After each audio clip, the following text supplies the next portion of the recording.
Right, we'd like to thank everyone for coming today and not forgetting those who couldn't make it but with us in spirit, namely our parents. Today is slightly different from our usual peaceful protests. Today we join together in remembrance to pay our respects to every single soul lost to the ESL. We do not know all of their names, we do not know how many, but we do know that every life lost to BSL should not have happened.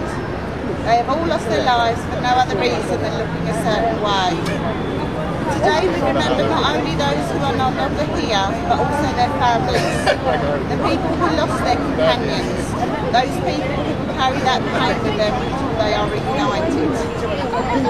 As you will have seen from the amount of people who stood side by side on the 13th of July this year, there are many hearts keeping these beautiful dogs' memories safe, and they will never be forgotten. We will carry on to fight and end BSL, and when that day comes, as it will, we can join together to celebrate. I would like to say, and I'm sure everyone will back me on this, that without the tireless dedication of the people who give their time and compassion to these dogs and their families, both during and after seizure, many more lives would have been lost. DDA Watch, EDDR, DMB, Animals in Need, Primrose, just to name a few, we say a massive thank you for everything you do to fight for these dogs. And pet Sandy died 1991. Mark killed himself the day after his dog Sandy was destroyed in 91. He left a note which read, "Goodbye, me and Sandy will be together forever. Me and Sandy will never be parted again." Rizla died October 1991. Rizla was photographed lying on a table with a needle in her leg, dying. The heading read, "First hellhound in Britain gets the jab of death." Daily Sport, 19th of October 1991, Bradford. Clogger, seized January 92, just 11 months old, died in police kennels, Luton. Arnie, seized March 92, found guilty at Magistrates Court, put to sleep January 93.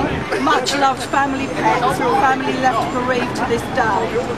Mickey, seized January 92, guilty at Magistrates Court April 92, appealed to Crown Court November 92. Guilty verdict upheld, put to sleep. Mickey was 2 years old. Hoskins, Casey registered Staffordshire Bull Terrier. Pedigree name Harry Splash. Seized August 92, Section 1 DDA. Destroyed January 93. Owner refused permission to reclaim body for burial. London. Tyler, killed as type 9th of March 93, having never hurt anyone. Jesse, crippled and brain damaged, 8 years old, found guilty on appeal to Crown Court in June 95 on the evidence of RSPCA Inspector Jan Akers, put to sleep.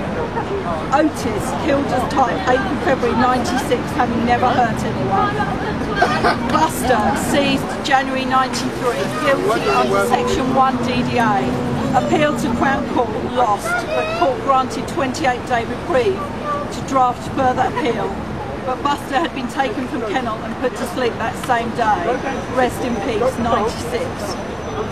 Bullseye, the gentle softie everyone loved, especially the kids in the street, slipped through the front door when Met Police barged in, looking for a kid with an air gun in the local area. Chased by a crowd of police, Bullseye was frightened into the street, hit with batons and shot in the leg. His owner threw herself on him to try to save him. She was dragged off whilst the police opened fire on Bullseye amidst children screaming the name of their beloved friend. Bullseye died on Mother's Day 96. Buried at Roger Mugford's home, Bullseye's brain had been removed when his body arrived. Tyson died in Longcross Kennels aged 4 years from a broken heart. High Court later found him not guilty, 95. Calm, registered dog, insurance lapsed. Police and RSPCA visited house, dog cornered and said to have lunged forward. Shot dead by the RSPCA in 96, London. Owner could not prove insurance had been posted, but a cheque arrived at the index 3 days after the dog's death. Penny, one of 16 pet dogs rounded up during police raids in Scotland in '96. Court sheriff said that Penny had been a well-natured dog, but he was bound to order disruption. Penny was described as overly friendly by the local vet. The prosecuting vet said that she had devised her own scoring system and Penny had scored 102 points. Penny lost her life in winter '96. Stella arrived in rescue but killed as type 13th of December 2005, having never hurt anyone. Lola, brought into an animal shelter in early Feb 2008, having been stabbed several times. Treated by the vet, the owner was prosecuted, unable to be rehomed as labelled pit bull type, destroyed 21st of February 2008. Tia and her 2 puppies came into sanctuary, treated, placed up for adoption. 2 puppies went into foster homes. Later, whilst waiting on a home, was seen by a vet who had been on a training course who said she may have pit bull in her. Tia was destroyed and her 2 puppies were taken out of their foster homes and destroyed also in March 2008. Staff and volunteers were devastated. Missy, registered but unable to settle back into family life after being incarcerated. Missy was allowed to sleep peacefully in February 2008. Magic, put to sleep as type in UK rescue 20th of December 2008. Annie and Maisie lived together and played together all of their lives. Annie and Maisie died together at 1 PM on Sunday the 20th of April 2008. Oscar, killed in error by Merseyside police, October 2007. Cassie died in her owner's arms on 9th of February 2007. She had never hurt anyone. An entire litter of puppies died on Thursday 17th of April, accused of being dangerous dogs. They were just 5 weeks and 6 days old, 2008. Macy died in police care in November 2007. Barney, registered and returned, but Barney had missed too much being held. After holding his dog as he died, his owner said, "We never really win, do we?" 2007. Duke, previously happy at home, Duke was unable to cope in a kennel environment, allowed to sleep 2007. Jess died of parvovirus in police care, March 2007. Zeus died of unknown cause in police kennels 2007. Chico died in police kennels 2007. Minnie, owners told she would be held for months and ruined if they fought for her. Minnie was put to sleep aged 4 months old as pit bull type in 2009. Jackson, seized at 2 days of age as a dangerous dog. He spent most of his puppyhood hidden from the world. Despite the best care on return, Jackson hated existing. Jackson fell asleep in the arms of his foster carer in 2010. In 2008, 6 stray dogs were destroyed as type by the Hackney Borough Council in London. Kaiser was held for 9 months as an alleged pit bull type. His owner fought and proved his dog was not a bad breed, and Kaiser was allowed home finally. Once home, Kaiser began to fit and was taken to the vets. Kaiser was put to sleep. He spent his last 9 months alone for a crime he didn't commit. Red was found stray and ownerless in January 2008 by South Gloucestershire Council. The council employed dog wardens said of him, "This dog was only about 1 year old. He was highly social with other dogs, even with a Jack Russell that tried to attack him. He showed no aggression. I could touch him all over and kiss his face and cuddle him with no hint of aggression at all. He was well mannered and well behaved, probably the nicest dog in the kennels at that time. When we went into the vets, his tail was still wagging, and he sat there licking my face and licking the tears off my face. He didn't know I was going to have him killed. I held him all the time, and he slipped away in my arms quietly. I held him even when he was dead and sobbed my heart out." Later she said, "Red was a lovely young dog as far as I could see. There was no aggression in him towards people or other dogs. I became a dog warden to save dogs' lives, not to kill dogs for no other reason than the shape of their bodies." Ice was found stray in Bridgend, Mid Glamorgan on 1st of March 2009. A kennel worker said of him, "I've never met such a good and loving dog. Despite his unfamiliar and stressful environment, Ice showed no aggression to either humans or other dogs. I suffered nothing but kisses and a wagging tail. In return, by legal necessity, he was injected with a lethal overdose of anaesthetic. He was destroyed on 8th of March 2009. Samson was a Staffordshire Bull Terrier mix who ended up in a rescue centre when he was found wandering alone in a London park. A very friendly, well-behaved, sociable and gentle dog who enjoyed the company of humans and other dogs. He was killed because a police officer thought he fitted the physical description of a pit bull type. Samson was the opposite of dangerous, but he still lost his life. Samson died April 2009. 19 seized puppies under the age of 8 weeks died whilst in the care of the Metropolitan Police in 2007. Their breed was never determined. The causes of their deaths have never been explained. There are hundreds of unknown dogs dying in pounds, rescue shelters, police kennels and vets around the country as a direct result of BSL. We will never know their names because for them it ends not with a bang but with a whip. On the 24th of December 2010, the police turned up to take Sky, Blue Blue and 8 puppies, who were at the time in the care of my friend Stuart's girlfriend. Stuart was out of town as it was Christmas Eve and also his birthday. Unfortunately, his girlfriend was told she had to sign the dogs over, and that is what she did. By the time Stuart arrived back home, the dogs and puppies were gone. Sadly, he nor I knew anything about BSL back then, or maybe we could have saved them. Bambi, a 6 to 8 week old stray, killed as type on the 24th of January 2012. Tess, aged 5, considered too large to be a Staffy, and Maddie, aged 3, also considered too large for a Staffy, were both killed on the 27th of January 2011. They were proper family pets, and Tess got nasty with Maddie one day, and a neighbour heard me shout at her and called the police. They came and took one look at them and said, "Oh, they're too big for Staffies." I had another Staffy called Lucy who was 6 months old, and they said I either signed Tess and Maddie over or that they would take all 3. I didn't know my rights at the time and I was intimidated, so I signed. Stone died in 2009. He was an Amstaff imported from Ukraine. He was seized on his day before and thrown into the van. Police threatened to arrest my mother when she refused to let him go. Warned she would be imprisoned and fined, they told her he was too big, too strong and too old to wear a muzzle, and a full pit bull, so it would not be released. My mother begged for him to be shipped to the USA, but to no avail. She thought she had no choice and Stone was put down. I was away and found out a week later.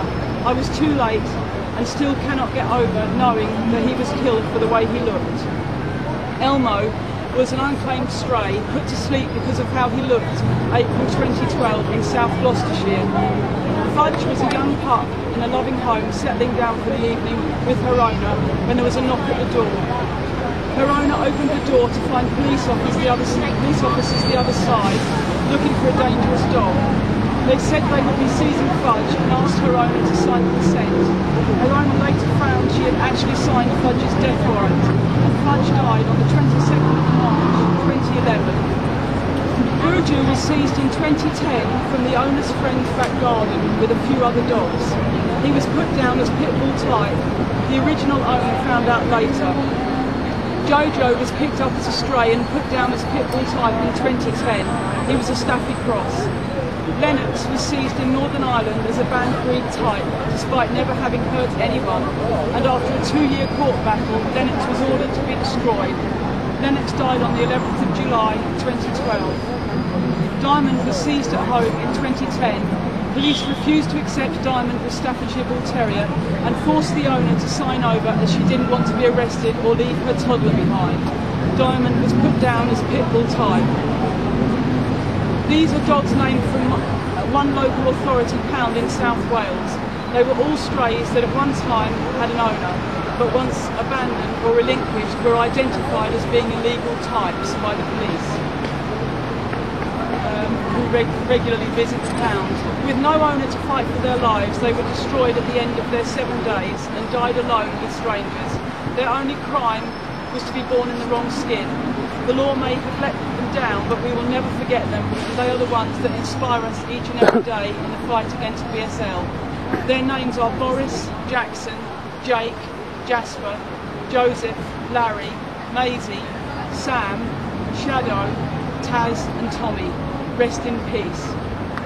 Boogie was a 4-year-old family pet and he was loved very much by the children in his household. Boogie had never shown any aggression towards anyone, but he was seized and ultimately destroyed in 2012 as a banned breed type. Treva was a 3-year-old Staffy Cross and had been part of my family since he was just a baby. He was my son. He was the most loving and gentle big softie you would ever meet. He had never so much as growled at anyone or anything. He was taken from me by a police officer claiming he was a pit bull terrier on June the 10th, 2011. I was told he was being taken to be tested for being such a breed. That was at 9 p.m. At around midnight the same night, 2 officers returned and told me my boy had been destroyed. My family will never be the same again, and we will never get over the loss of our beautiful boy. My 4-year-old daughter still talks about him almost every day, and his name, the North Star, is the Treva Star. He will be forever in our hearts, Treva. Kilo was seized on the 26th of March 2013 as a pit bull type dog. On the 2nd of April, while being held by the authorities, his owners were told that Kilo had passed away in the kennels. The cause of his death is still unknown. Sleep tight, Kilo. Chino was just 1 year old. He was seized in January 2013 under BSL and he became very distressed in kennels and therefore he was not able to be assessed by a behaviourist in time for a court hearing.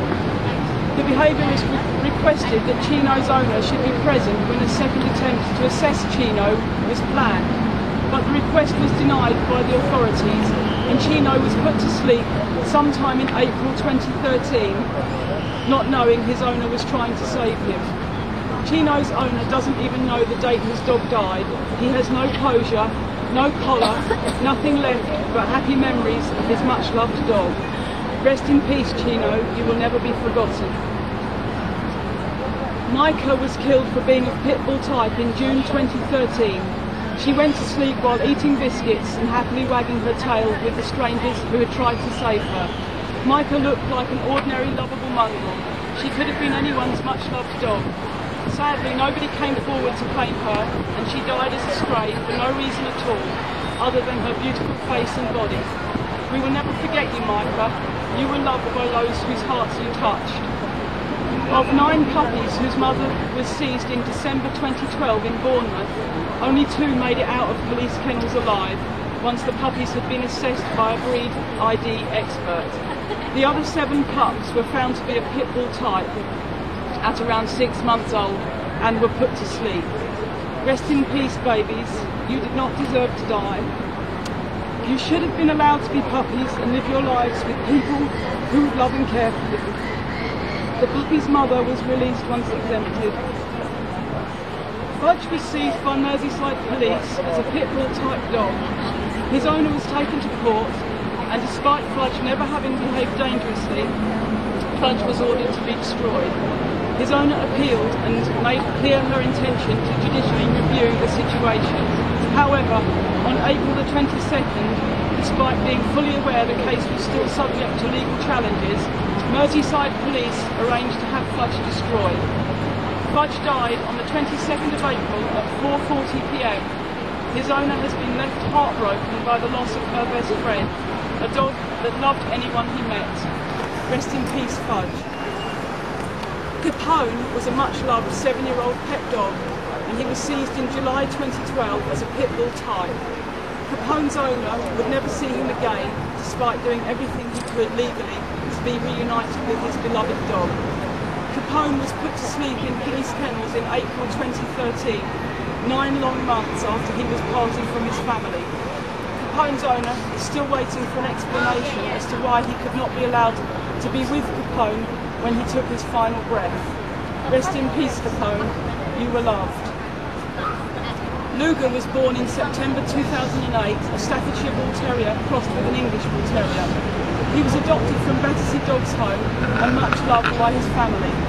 Sadly, Luger was an escape artist, and when he went walkabout, he was seized and found to be of pit bull type.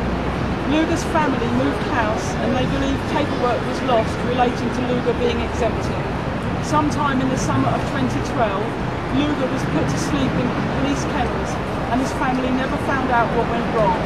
All they know is they loved Luger and they miss him and his gentle ways. Luger had never hurt anyone, yet he didn't get to reach his 5th birthday before he was killed for the way he looked. Run free, Luger. Star was a registered dog taken to vets as a stray in 2012. Her owner was traced, but he was experiencing life-changing difficulties and refused to allow Star to be taken care of by a new keeper and instead signed her over for destruction. Police allowed Star to be put to sleep at the vet practice where she had stayed for several days. As she passed away, the nurse whispered these words into Star's ear. "We will end this for you and all the others. We love you and there is a whole army out there fighting and we will continue to our last breath." Star licked my face and dried my tears. I only knew her for 4 days and as she took her last breath, I made a promise there and then to do what I can to change this law that kills so many innocents. Rest in peace, Star. We will never give up the fight for you and all the others lost to BSL. Cordy was seized in extremely traumatic circumstances on the 19th of February 2012. His family said, "We have battled tirelessly trying every possible avenue, but despite all our efforts, the trauma Cordy suffered affected him badly, and we had to make the dreadful decision to put Cordy out of his misery and let him run free at the Rainbow Bridge." Cordy was put to sleep on the 11th of October 2012. Despite making private arrangements for Cordy's cremation and offering to pay ourselves, we were not able to have anything of our boy back home to remember him by. Losing Cordy is a tragedy for our family. Cordy was much loved and adored by our children. We will miss him forever. This dreadful piece of cruel legislation is solely responsible for Cordy being taken from us, and we will never truly come to terms with the loss of our beautiful, loving family dog. Run free now, Cordy, at peace always, in the arms of the angels. Digger had not, sorry, these are the ones that we didn't have room to put on the scroll that have also died since we first wrote it. Digger had not put a paw wrong in 8 years of his life. He was involved in an alleged incident and the police visited the owner's home and Digger was signed over that day by his distraught owner. When Digger's owner sought advice, she realised she didn't have to sign over her precious family dog, but it was too late. When she contacted the police, she found out Digger had been put to sleep the same day he was taken. There was no investigation, no court hearing. A piece of paper was signed by someone very upset, and he was gone. Digger's mum said, "I would have done anything, taken any precaution and actions required by the authorities, even rehoming, just so he could have lived. I have had to explain this to my children, who loved him greatly." Digger's owner then attempted to have Digger's body returned for private burial or cremation, but it was not possible. Rest in peace, Digger, you are with the angels now. Bully was seized as a pit bull type dog and was ordered to be exempted on the 24th of July 2012. Bully had extensive health issues when he returned to his family, and sadly he was put to sleep on the 6th of January 2013. Bully's family were devastated to lose their lovely boy after all they had been through to save him. Run free, Bully, no pain or troubles at the Rainbow Bridge. Much loved family dog Brock passed away from unknown causes in police kennels on August 2012 whilst he was being assessed. Brock had been seized under BSL and his family would never know what happened to him or why he died when he was a perfectly healthy dog before he was taken from those who loved him.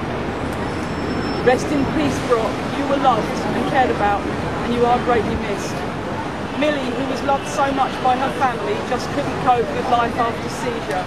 Her family, who fought so very hard to bring her home, had to make the devastating decision to let her run free at the Rainbow Bridge. With the angels now, Millie, you were loved and you will never be forgotten. A 4.5-year-old Lynch was seized on the 1st of August 2013 and his young owner was told by the police he was a pit bull type and his owner did not know she had a choice not to sign over her much-loved dog. Lynch was dead by the following morning. It is not known what time he died, and his owner has nothing left of him as a keepsake. No graveside, no collar, no last hug or kiss, just an empty space where her beloved dog used to be, and many happy memories. Rest in peace, Lynch, you will not be forgotten. On March 8, 2012, much-loved family dogs Luna and Xena escaped their garden when someone broke a panel on the fence. Their owner searched for them and later found they had been seized by police as potential pit bull type dogs whilst he wasn't at home. Luna was seen by a neighbour to have been caught with 2 catch bowls in the front garden of her owner's home, and she died at the scene because they were wrongly positioned.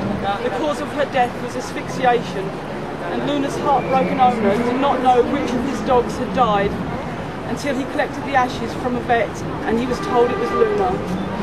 Xena was later exempted and returned home, but Luna would always be missed by her human and canine family. Run free, Luna, you were loved. Jimmy was a 9-month-old puppy who didn't get the chance to grow and love and be loved. Cut down in his prime, little Jimmy was put to sleep behind closed doors because society judged him by his looks and shape and not the love he so obviously had in his heart for mankind. Run free, little lad, you deserve better. And to all the dogs lost to breed-specific legislation in the UK in 22 years of failed dog law, we think of them today and remember the people who loved them, and they should not have died because of their appearance. Please look at breed-specific legislation and get educated and informed about it so that you can make your own decisions about whether to support this law or not. Thank you, everybody.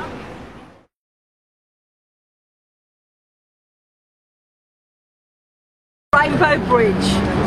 Just this side of heaven is a place called Rainbow Bridge. When an animal dies, one that has been especially close to someone here, that pet goes to Rainbow Bridge. There are meadows and hills for our special friends so they can run and play together. There is plenty of food and water, sunshine and cosy beds, and our friends are warm and comfortable. All the animals who have been ill and old are restored to health and vigour. Those who were hurt or maimed are made whole and strong again, just as we remember them in our dreams of days and times gone by. The animals are happy and content, except for one small thing.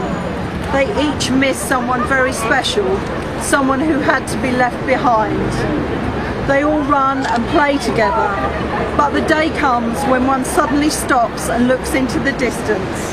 His bright eyes are intent, his eager body quivers. Suddenly he breaks from the group, flying over the green grass, his legs carrying him faster and faster. You have been spotted, and when you and your special friend finally meet, you cling together in joyous reunion, never to be parted again.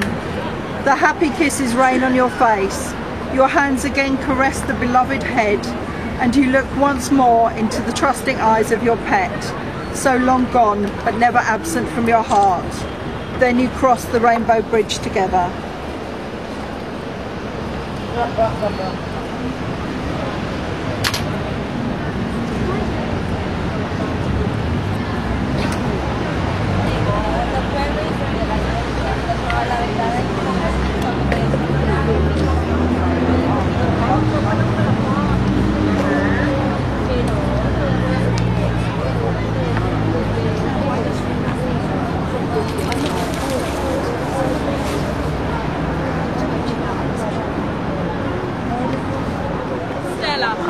In May 2005, Stella was surrendered to a national animal rehoming charity by her owner.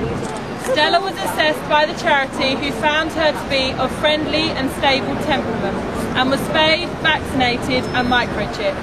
Whilst the charity sought the right home for Stella, she remained in their care and showed no aggression and gave no cause for concern. It was during this time that a police dog handler expressed his opinion that Stella was a pit bull type and must be destroyed.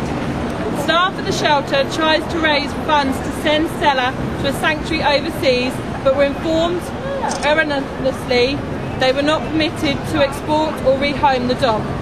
Mary, a staff member who used to care for Stella, writes, Stella was a happy, very friendly 3-year-old brindle. She could be a little nervous at times, but loved to fuss and a cuddle and lying on your lap and having her tummy rubbed. And she liked playing ball. She loved going for her walks and was a great favourite with myself and with several of the staff, including 2 of our regular dog volunteers, walkers. We all shed a tear for her, and she is still in my thoughts. Stella was led from her kennel on Tuesday, 13th of December 2005 and destroyed. Otis. Henry Bates, Harry, had his pet dog Otis, who was sleeping at the time, seized from the inside of his car on December the 4th, 1991. Harry was later charged with having a dog unmuzzled and unleashed in a public place, contrary to Section 1 of the Dangerous Dogs Act 1991. Following a magistrates' court hearing in July 92, Harry was found guilty, and Otis, who had never harmed anyone or given cause for concern, was sentenced to death by the court. An appeal was lodged, but on February the 25th, 93, it was stated that the interior of a private car on a public highway is, for the purposes of the Act, a public place. Owner Harry was allowed one brief reunion with his dog over a 2.5-year period. Otis was transported from his secret location to a cage at the rear of a police station, where Harry was able to spend 30 minutes with Otis inside the cage. On 29th of June 94, an application was heard for judicial review at the Royal Courts of Justice. It was ruled that under the DDA, the burden of proof rests with the defendant and no more than an allegation is needed. An application to hear the case before the European Court of Human Rights was lodged in January 95. On 16th of January 96, the European Commission ruled that the Otis case was inadmissible. They decided by majority decision that the DDA was not a human rights violation. Despite widespread public outcry and offers of sanctuary from abroad, Otis was killed on the 8th of February 96, ending 4 years of solitary confinement and legal arguments. His body was returned to his owner, Harry Bates, in a plastic bag inside a cardboard box. Otis's owner, Harry, was left homeless and jobless with legal debts outstanding. He had endured severe mental strain and emotional stress lasting 4 years, and had also incurred substantial legal costs, being criminalised in an effort to save his dog. Red was found stray and ownerless in January 2008 by South Gloucestershire Council. The council employed dog warden Celine Jacobs said of him, "This dog was only about 1 year old. He was highly social with other dogs. Even when a Jack Russell tried to attack him, he showed no aggression. I could touch him all over and kiss his face and cuddle him with no hint of aggression. He was well mannered and well behaved, probably the nicest dog in the kennels at the time." Being ownerless, when a breed identification experts considered Red as a match criteria of a pit bull type dog, his destruction became a legal necessity, despite his evident good nature. When we went into the vets, his tail was still wagging, and he sat there licking my face and licking the tears off my face. He didn't know I was going to have him killed. I held him all the time, and he slips away in my arms quietly. I held him even when he was dead and sobbed my heart out, said Miss Jacobs, who afterwards described feeling empty, broken and beaten by the duty imposed on her. Later she said, Red was a lovely young dog, and as far as I could see, there was no aggression in him towards people or other dogs. I became a dog warden to save dogs' lives, not to kill dogs for no other reason than the shape of their bodies. This is for Catherine Howie. Star was brought into our vets as a stray.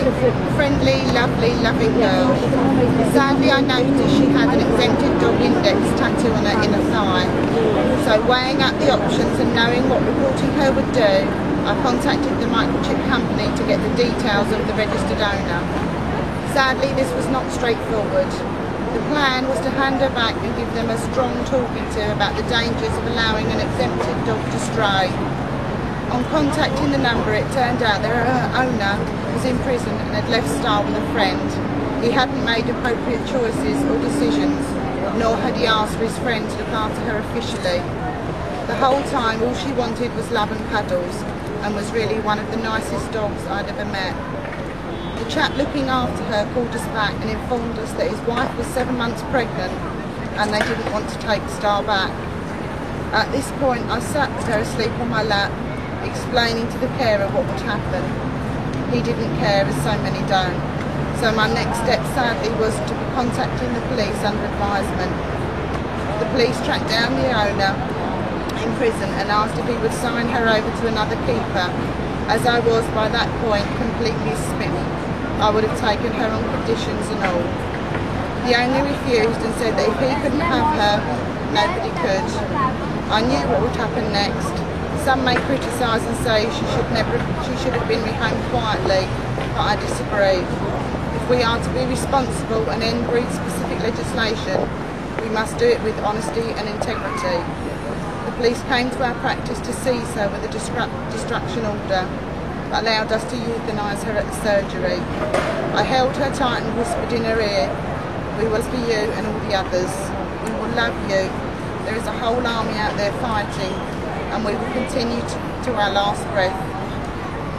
She licked my face and dried my tears.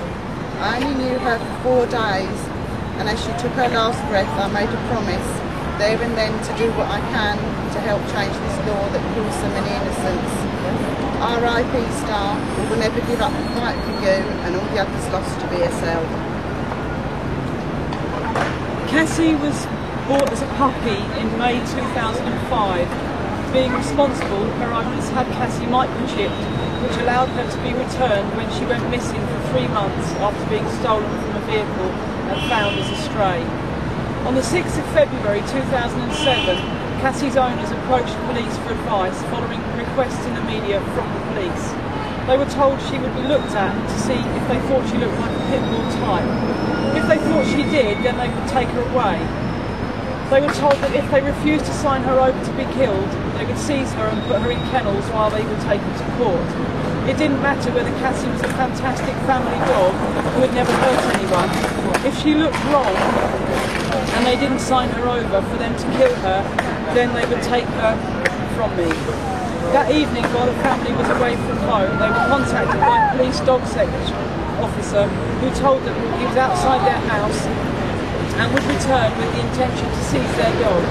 The owners said they hadn't even seen my dog. How could they deem her to be anything without seeing her? She wasn't dangerous. I couldn't understand what was happening. It was like a bad dream. This couldn't really be happening. The owner told the police that he would not allow them to take his dog at any time. The reply was that they would be back the next day and Cassie would be gone. Overnight, the owners discussed the situation. They both felt that they could not bear her being taken by the police. They had lost her once and they couldn't do it again. The thought of her alone in kennels without knowing what was happening to her, her thinking that we had abandoned her, just broke their hearts. They were normal people with a pet dog, but the way they understood it, they didn't have any choice. They decided to put Cassie to sleep with the people who loved her. On Friday the 9th of February 2007, the family took their much-loved Cassie to the vets, where they let her go to sleep without knowing any more fear.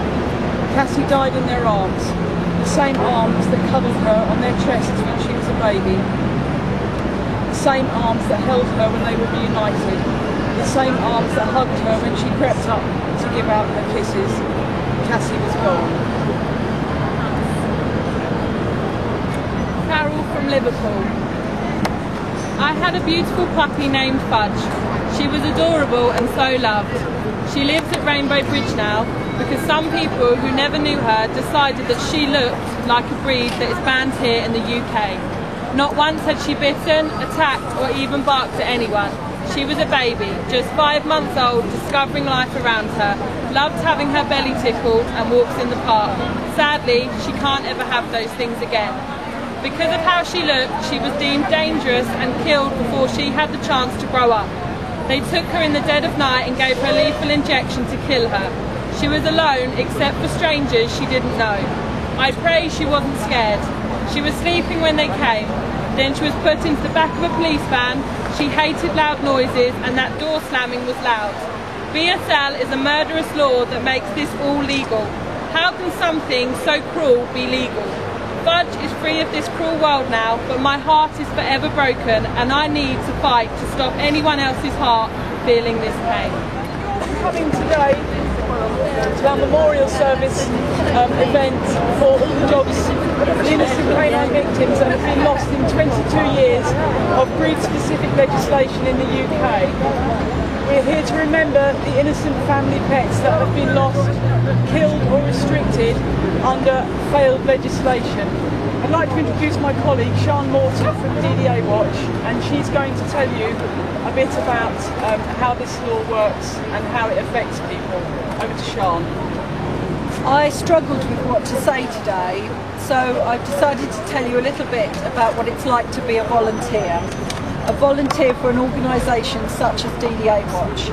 And that's what we are, we're volunteers. We don't get paid, we don't work in offices, and we don't clock off at 5 p.m. Phone lines come through to our home numbers and our mobiles. We are on call pretty much all of the time. And every one of us does it because we genuinely believe that this law has it so wrong, and we need to do everything we can to change it and help those affected by it. So the phone rings, and it isn't a number we recognise. I don't know about the others, but I get a churning feeling in my stomach, a sort of dread. Not because of the person on the other end, or because I don't want to do it, but because I know that 9 times out of 10, it's someone scared, frantic, desperate, worried, frightened. Every word you can think of to describe your world falling apart. And then you pick up the phone and it starts. And you have to put every part of yourself away and concentrate on getting across the information these people need to hear and understand. If you can't make them understand one way, you have to keep trying until you find a way they do understand. Because it matters that they understand, really matters. And it's your job to make them understand. You need to get information out of them quickly and efficiently. But all they want to do is scream or cry or tell you it's all been a horrible mistake, and what their dog is like, and what funny thing he did on holiday last year, and what his favourite toy is, and how he will do a high five for a biscuit. And because we're human, we want to hear all those things. But right now, those things won't save the life of that little dog, that member of the family. So you have to get down to the nitty-gritty. One of the first things I learned was how to speak without my voice shaking. Not easy and not something I always achieve. And also how to cry silent tears. Sadly, we're all good at that because we have to be. Once the initial call is over and you do whatever is necessary to progress it, you are there at the end of the phone or email for that person for whenever they need you. Some people need guidance but can manage a lot of it on their own, and they need minimal support. Others need constant support. You need to be a sounding board for their anger and fear, and in every single case, disbelief. This is all alongside the work that goes into a case. Sometimes you have to tell them that their dog isn't coming home for one reason or another, and that tears out a tiny piece of your heart every time. But the least these people deserve is to hear it from someone who has been holding their hand metaphorically for a long time and will cry themselves when they put the phone down to you. The relief of the phone call when the dog is coming home. They don't care that there are rules and regulations. All they care about is that their baby is on their way home and will be hogging the bed and the sofa again. So for the people who say all these dogs belong to the scum of society, this is how we know who and what these people are. Because we hear them cry. We hear them beg and plead. We listen to them offering anything just to have their dog back. Grown men, youngsters, grandmas, people from all walks of life are affected by this law. The one thing we all do is put the phone down, look at our own dog snoozing by our feet or next to us on the sofa, and we hug them that little bit tighter, and we are grateful that we still have them. And if it hurts us like that, then we know that for those people on the end of the phone, it hurts a damn sight more. And we never forget that. This law affects families, ordinary people and innocent dogs. And the truth is, I don't want to do this anymore. I want the phone calls to stop. I want to stop fundraising, and I want to go back to my ordinary life. But the only way that is going to happen is if this law is changed and breed-specific legislation is no more. All I ask is that if you don't know about it, go and find out everything and make your opinion an informed one, and then go away and ask your government to do the same. Thank you.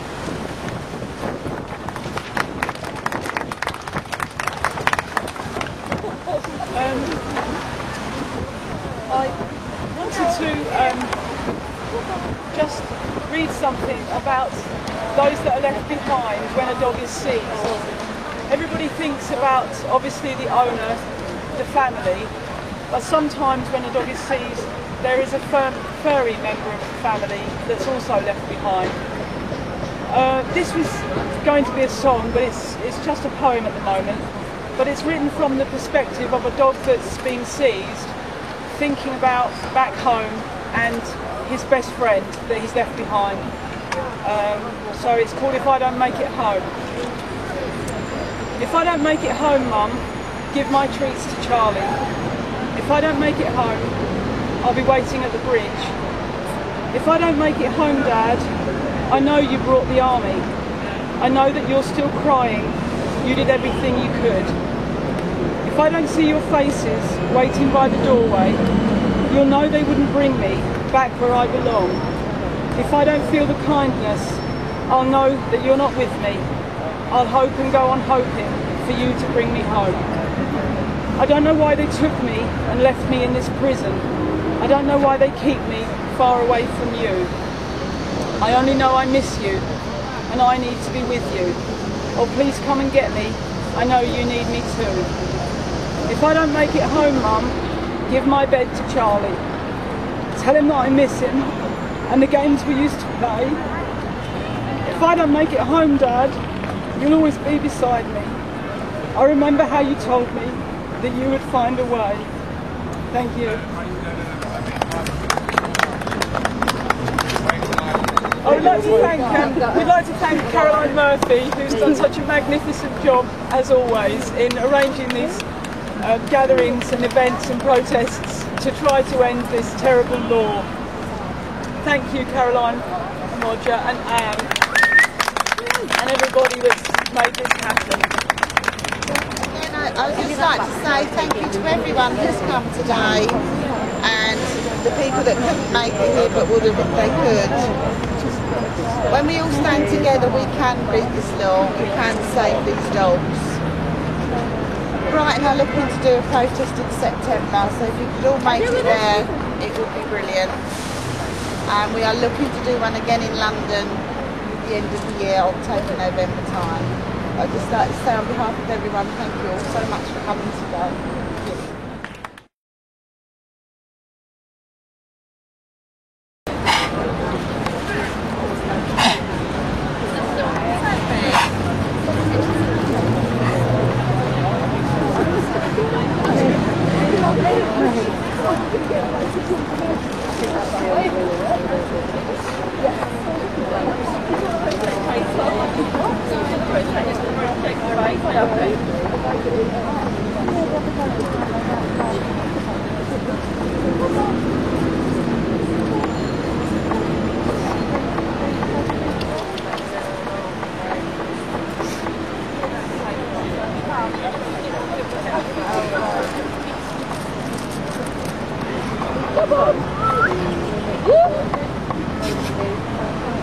Stop. Where is it at?